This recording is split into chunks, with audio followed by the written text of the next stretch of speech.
The damage control was an amazing thing to behold when flat earther Mark Sargent was desperately trying to not address the evidence he asked for and then received. When a TV show wants to interview a flat earther on camera, they call Mark Sargent. He is the face of flat earth. And he's no longer a flat earther. Well, he's not supposed to be a flat earther anymore. Why? Well, because he has issued this challenge dozens of times. And I put this challenge out to people. I say, look, people say, I see it. Have you ever been in an airplane, stupid? It's like, fine, take a shot from your airplane window, put it on your laptop, put a straight edge up to it. Tell me if it's still curved. If it is, send it to me. I will quit flat earth tomorrow. So I emailed Mark a video of me placing a straight edge next to 4 photos of the curve. Exactly what he requested. But he never even watched the video. Why would that be, Mark? You asked, I delivered. I even did a live stream while he was doing a live stream, and my audience asked him in the live chat about the email I sent. He refused to even mention it, but anybody asking received a ban. Flat earthers are global leaders in censorship. The link to my live stream is in the YouTube description. I'll cover Mark's censorship and damage control in another video. Be looking out for that. This video is all about the evidence I sent to Mark, specifically the video from the plane at 46,000 feet. I'll cover the single response I got from him, along with the responses from his faithful servants.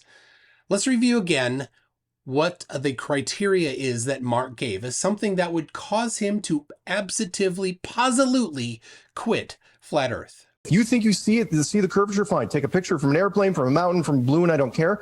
Put it on your laptop, hold a straight edge up to it, something like this. Hold a straight edge up to it. If it's still curved, you send that to me. I will quit flat earth tomorrow. This is the first video of the curve that I sent him. The curve is clear even without a straight edge. But some people thought the camera lens was distorted, some even calling it fisheye. But it's just an iPhone 7. Not only is it not a fisheye lens, but it does a great job of not adding distortion.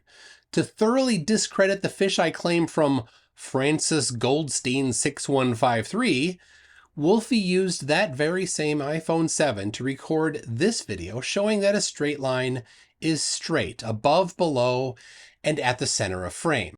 So when Colin Dresser claims the curve is distortion, he is doing his part to prove the axiom, you gotta lie to Flurf. The next straw grasp from the Flurfkin is that the airplane's canopy is causing the curve. Big Torisi, Catherine Garrett 7787, and PJ CNET volunteer as the distributors for this little gem of a lie. How could they know this? They couldn't. But to keep their precious magical flying dirt pizza fantasy alive, they are required to lie. Their Papa Flurfs demand it. Once again, Wolfie has already demonstrated that the canopy doesn't create the curve. When that airplane was in a hangar, he found a straight beam and a curved beam. Through the canopy, the straight beam is straight and the curved beam is curved. I love watching Flurfs' noses grow like Pinocchio-sized sunflowers. I have one more response to cover here. Do all lenses add distortion? Well, yes, they do. They are all imperfect. Everything in meat space is imperfect. All measurements, all experiments, all of everything is imperfect. But does that mean we cannot do anything? Does that invalidate all experiments? Of course not. Absolute perfection is not a reasonable expectation. It's just a way to dismiss evidence that disagrees with someone's position. Some flat earthers have tried to redefine science to basically reject everything that doesn't follow a dogmatic, strict list. This leaves their version of science unable to determine anything other than heat makes water boil. Expecting perfection is just another version of this. A good experiment controls for confounding variables, like in this experiment. Wolfie verified that any lens distortion is too small to discern. Same for distortion through the canopy. A known straight line viewed through the lens and the canopy still appears straight. When we see the curved horizon, we are certain that the horizon is curved. Confounding variables controlled. But does it match the curving of the globe? We can test that. Since the radius of the Earth is known, and the height of the plane is known, and the characteristics of the camera are known, we can predict what should be seen on the globe. And that's exactly what Walter BIslin did on his curvature visualization app. He even created a comparison overlaying Wolfie's video on the globe prediction. It's a total match. The precise amount of curve that's predicted to be visible on a globe with a radius of 6,371 kilometers is what we see. This is fantastic globe evidence. Oh, what new lies will the Flurfkin make to try and squirm out of this one? Now, it has been said that on a flat Earth you could potentially see a curve too. My friend Dave McKeegan pointed this out. He's right, but how much curve? What specific shape would it be? Well, that depends on which of a dozen flat Earth wackadoodle models the Flurf is currently trying to use to explain away inconvenient observation. Is it a flying disc in space? Is there an ice wall around it? Okay, where is the ice wall in the video? Is it an infinite plane with other suns circling around other dirt pizzas? Where are they? How far away is the area that appears curved? How much curve should there be? Is there a dome? Why can't it be seen? So many unanswered questions, and no Flurf ever can answer them. Or maybe they think the curve is the terminator line between day and night. Since this is taken where it's currently night, how is there an inverse curving terminator line from the viewpoint of the airplane? The plane is south of Australia traveling almost due west. Try drawing that terminator line on the dirt pizza map. Flat Earthers, if you're going to claim a curve is possible, you have the burden of proof to produce the Flat Earth prediction so that it can be empirically tested. This is the essence of science.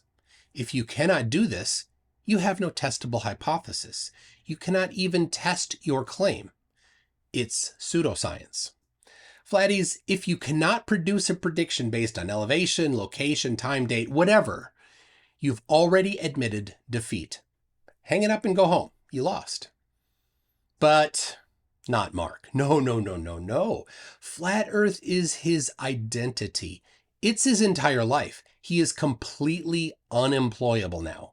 He knows that if he actually leaves Flat Earth, he would need to move back home into his mom's basement.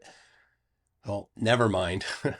The most prominent flat earther on the globe already lives in his mom's house. No kidding. Mark's favorites were having iced applesauce with our... It's not. I mean, it was one of my favorites when I was young. Well, you like it now too. All right. That's why he has such a stink of desperation. Enjoy the waft of that stink as he cues up this desperation move. Neil Tyson, the world's most famous scientist, right? Because he's your priest. He's your spokesman. He's your guy. He's your guy. Neil Tyson, your god, by the way, or at least high priest. Mark has set the stage for the most epic appeal to authority ever. He is going to cherry pick Neil deGrasse Tyson. Now, Neil claimed that from the Red Bull jump, you couldn't see the curve of the Earth, and Mark hangs on every one of Neil's words. The problem is that Neil was talking off the cuff, and he didn't present any analysis. It's just a claim.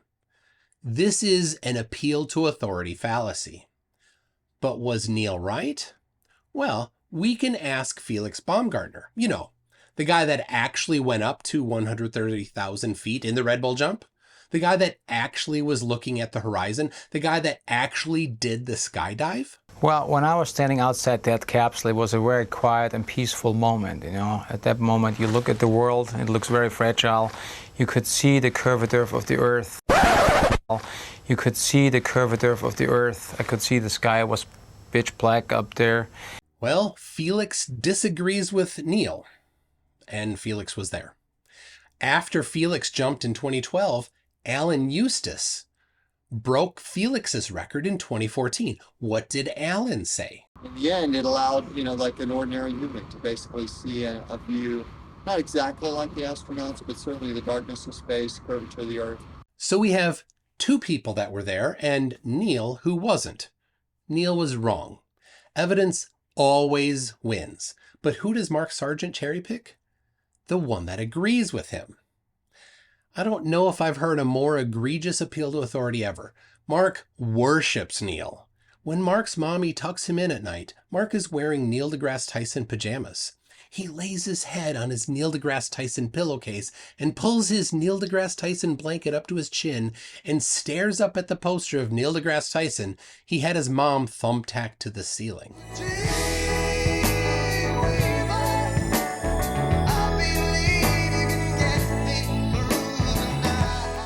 Mark, hands out of your pants, buddy.